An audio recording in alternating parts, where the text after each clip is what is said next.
All right, strap in everyone, because today we are taking a deep dive back in time to ancient Greece. Really going back to the roots of Western art and thought. Exactly. We're talking beauty, art, philosophy, the whole shebang. The whole 9 yards. We've got some fascinating excerpts from a document about Greek aesthetics and the concept of beauty. And, it makes you wonder, why are we still so drawn to those classical Greek statues? Or Renaissance masterpieces. It's pretty amazing how those ancient ideas still resonate with us. Totally. And you're right, we can't talk about Renaissance art without going back to its inspiration, those roots in ancient Greece. The Renaissance was literally a rebirth of those classical ideals. Like hitting the reset button on culture. Yeah, after the Middle Ages. Makes you think, what was so appealing about those ancient Greek ideas that they wanted to bring it back? Well, think about it. After centuries of medieval art, which was often, focused on religion and symbolism, the Renaissance rediscovered that human-centered worldview of the Greeks. Their art celebrated the human form,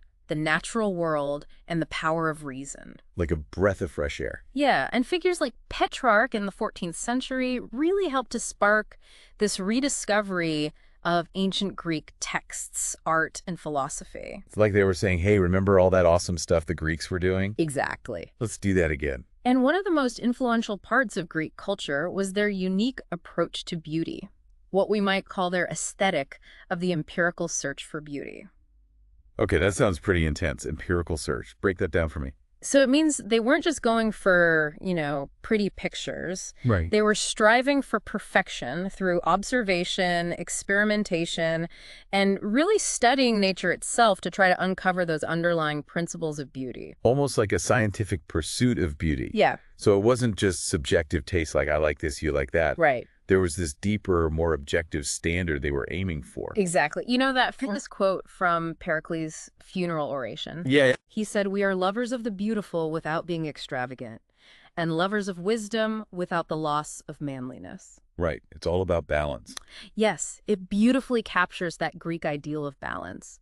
Beauty and intellect, aesthetics and ethics all working in harmony. It's like they understood that true beauty goes beyond just the superficial. It has to have something deeper, more meaningful.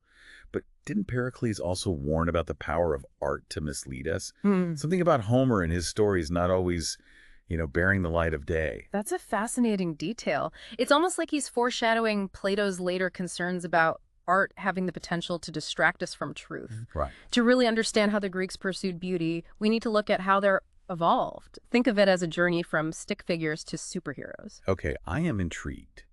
Where do we even begin with this artistic journey? What were those early Greek artworks like? Well, we'll start with sculpture, the heart of their artistic expression. If we go all the way back to the geometric and archaic periods, you see this incredible transformation.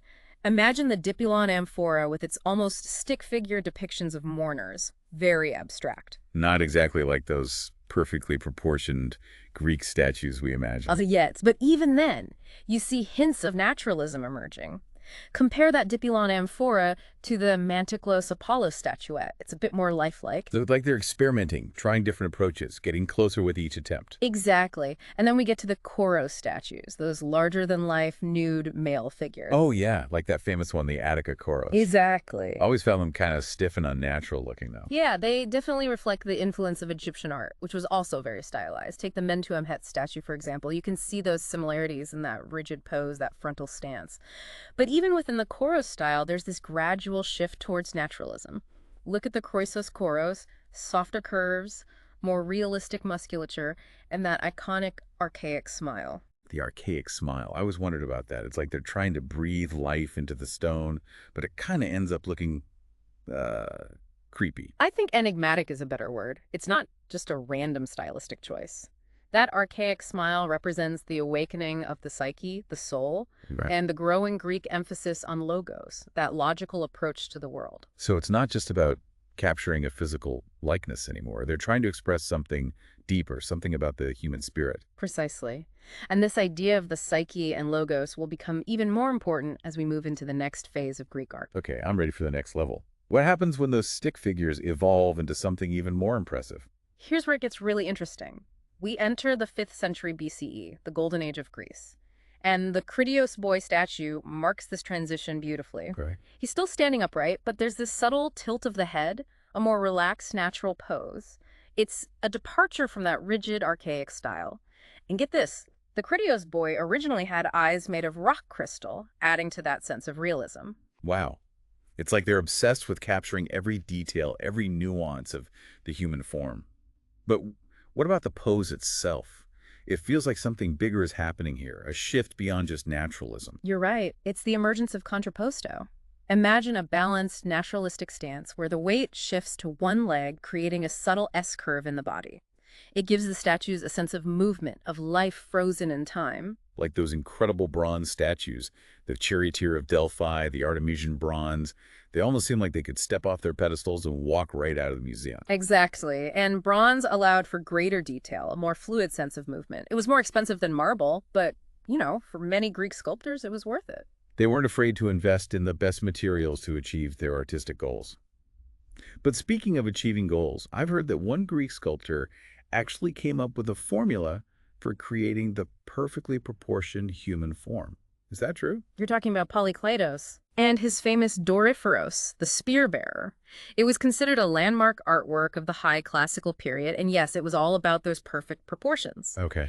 He developed what he called a canon, a system of ideal proportions based on mathematical ratios. Math meets art. Tell me more. He was heavily influenced by Pythagorean ideas of harmony, believing that beauty could be expressed through precise mathematical relationships. The Doryphoros is 7 heads tall, and you can find evidence of the golden ratio throughout its design. Even Galen, that famous physician from the 2nd century BCE, praised it as the embodiment of Greek beauty. It makes you wonder, if beauty can be boiled down to a formula, does that make it less special? Or does it highlight those incredible mathematical principles that seem to underlie so much of the natural world? That's a great question, and it's one that the Greeks themselves grappled with. They were clearly drawn to the idea of a mathematical basis for beauty, but they also recognized that there was something more to it than just cold calculations. Take Myron's Discobolus, the discus thrower, for example. Oh yeah, the one captured in mid-throw. It's amazing how he managed to convey so much energy and movement while still adhering to those ideal proportions. Exactly. Like frozen potential energy. And then you have Lysippus, a sculptor of the late classical period who started to challenge the canon with his Apoxyomenos, the scraper. He elongated the proportions and introduced subtle torsion, a twisting of the body, into the pose. So even with this quest for ideal beauty, there's still room for innovation, for pushing the boundaries of what's possible. Absolutely. And that brings us to the female form in Greek sculpture. You see a similar progression from those stiff, clothed figures of the early Korai statues to the dynamic, sensually posed Victory, adjusting her sandal relief. And culminating in Phidias's groundbreaking Aphrodite of Knidos, the first nude female statue. I can only imagine the shockwaves that sent through ancient Greece. It was truly revolutionary. He managed to portray Aphrodite with both modesty and sensuality, emphasizing the beauty of the female form while still acknowledging social conventions. But before we get too sidetracked by naked statues, let's shift gears for a moment and talk about architecture. Because the Greeks applied that same empirical search for beauty to their buildings as well. Okay, so we're going from perfectly proportioned bodies to perfectly proportioned temples. What's the Greek philosophy behind their architecture?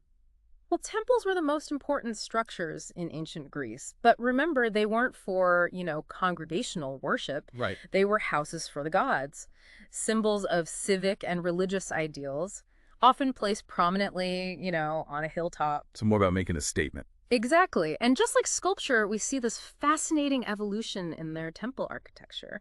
The early archaic temples like Herae at Paestum were massive, with those closely spaced columns and somewhat awkward proportions.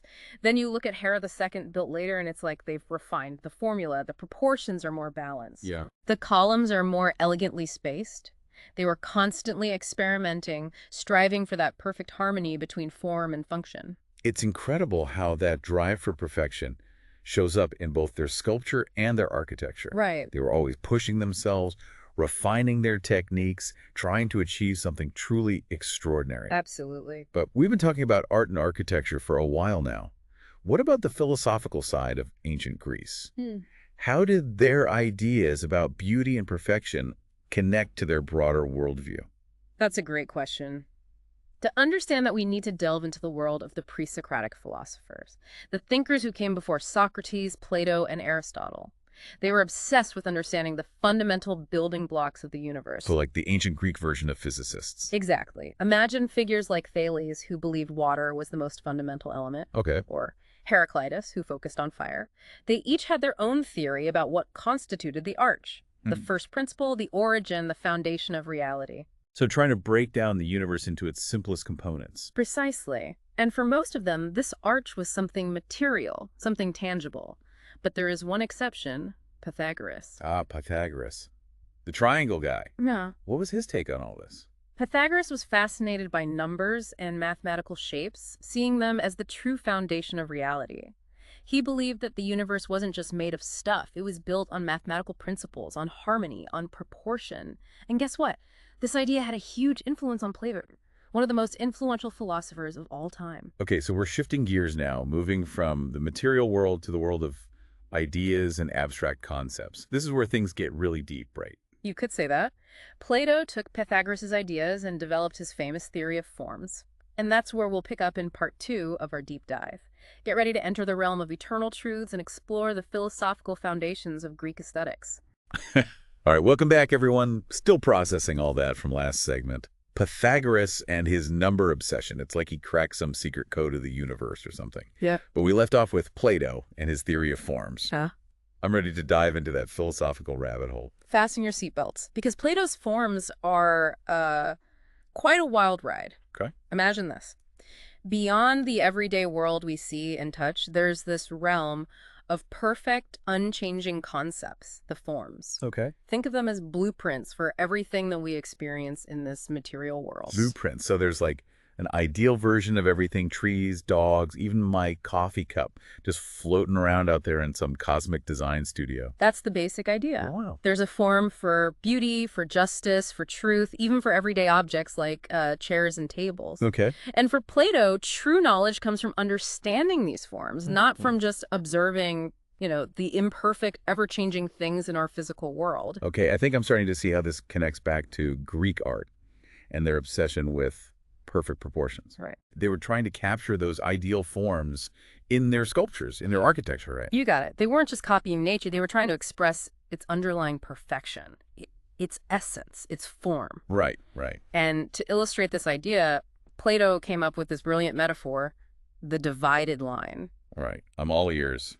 Paint me a picture of this divided line. Picture a line divided into two unequal segments. Okay. The lower segment represents the world of appearances, the things we perceive with our senses.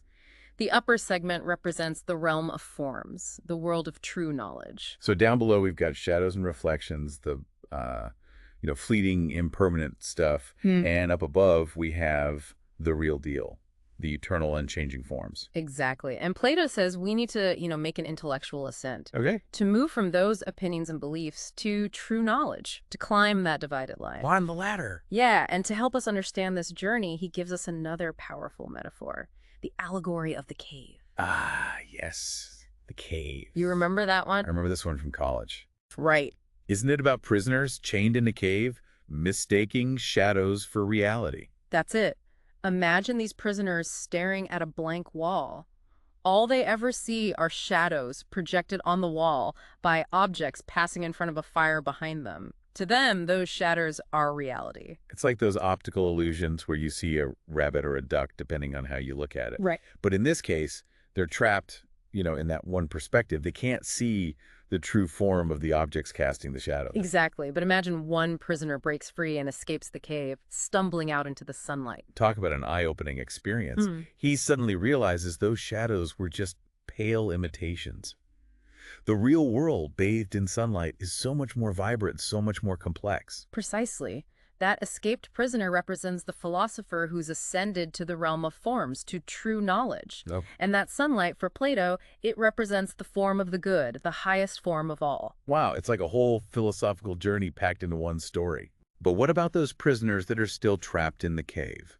What about the rest of us who haven't escaped into the sunlight of true knowledge? Are we doomed to live in a world of shadows?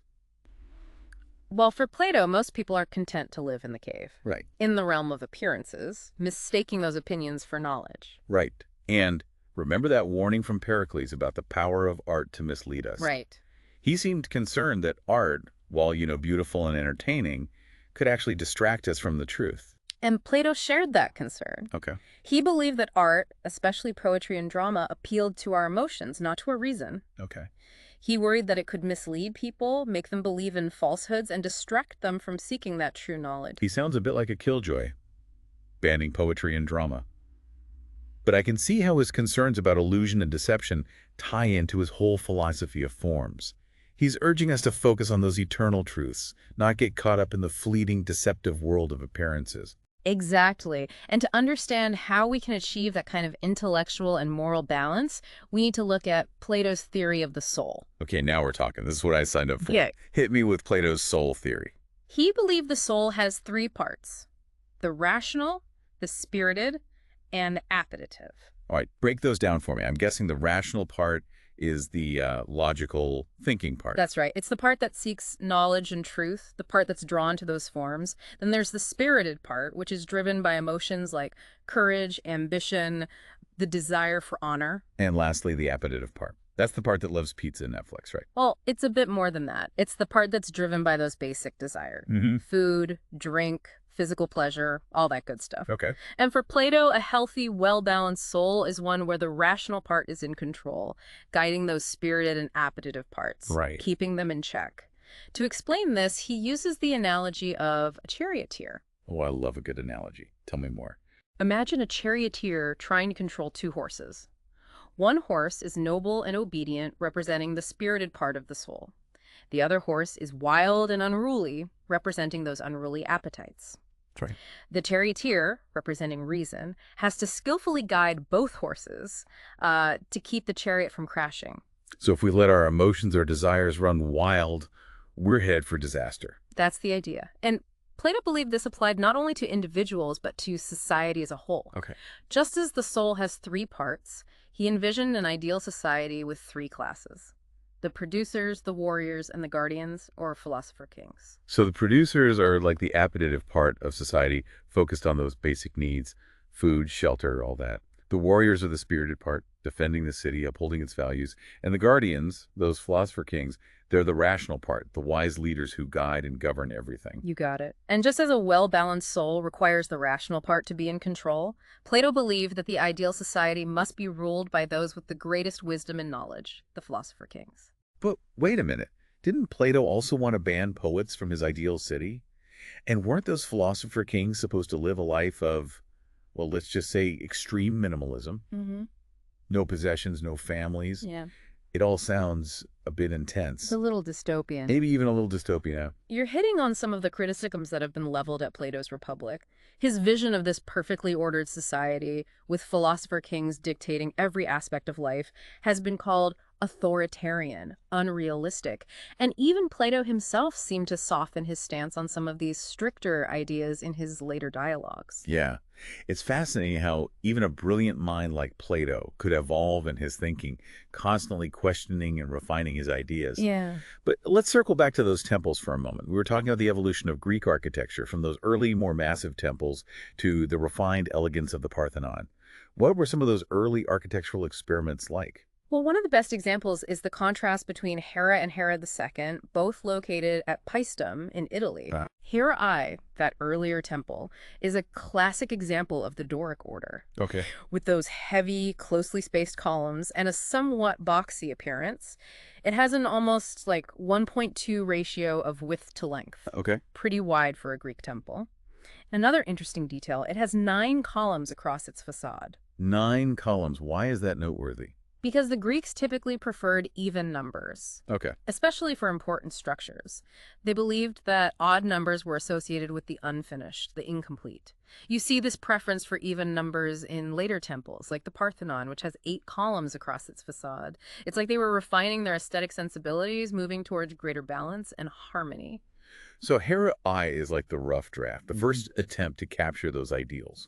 And Herathoken represents a more refined, more evolved version. That's a great way to put it. With Heresichi, you see those columns becoming more slender, the spacing more elegant, the overall proportions more balanced. They were getting closer to that ideal of visual harmony, Right. that sense of perfection they were striving for. And along the way, They're experimenting with different architectural elements, refining their understanding of the Doric order, ultimately paving the way for masterpieces like the Parthenon. It's remarkable how they never seem satisfied, always pushing themselves to improve, to refine, to achieve something even greater. And that drive for improvement wasn't just limited to art and architecture. It extended to their philosophy, their politics, their entire worldview. The ancient Greeks were constantly questioning, exploring, pushing the limits of human knowledge and achievement. It's inspiring. Makes me want to dig deeper, learn more about those ancient Greek thinkers and artists. But for now, we've covered so much ground in this deep dive. From stick figures to the Parthenon, from the pre-Socratics to Plato's mind-blowing theory of forms.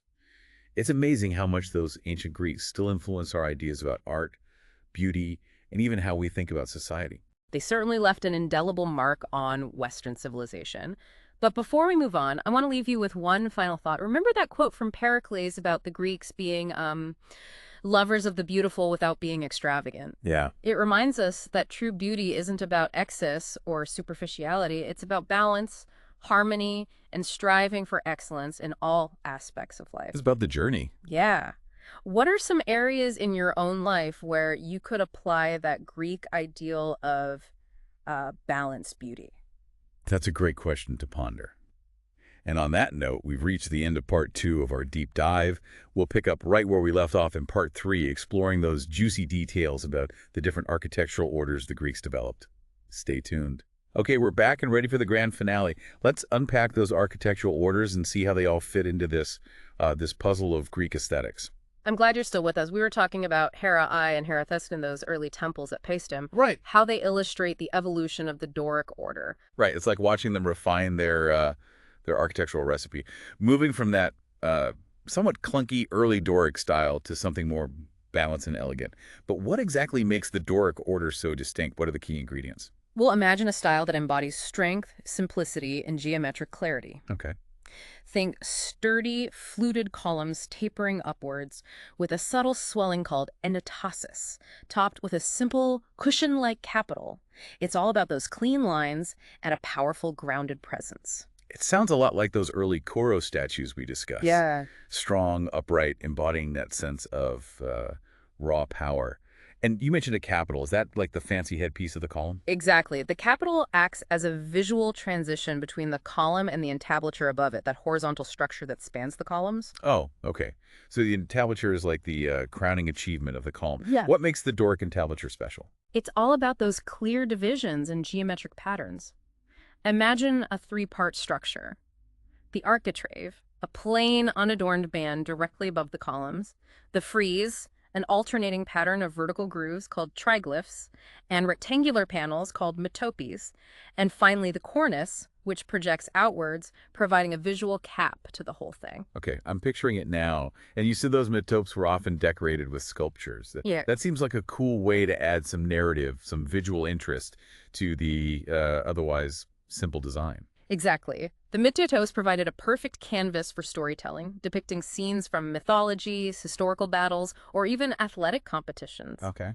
It's a reminder that even in their most formal structures, the Greeks found ways to weave in those human stories and celebrate their cultural achievements. So it's not just about rigid geometry and mathematical precision. There's that human element woven into the very fabric of their architecture. But the Doric wasn't the only architectural order the Greeks developed, right? We're talking about the Ionic and the Corinthian as well. That's right.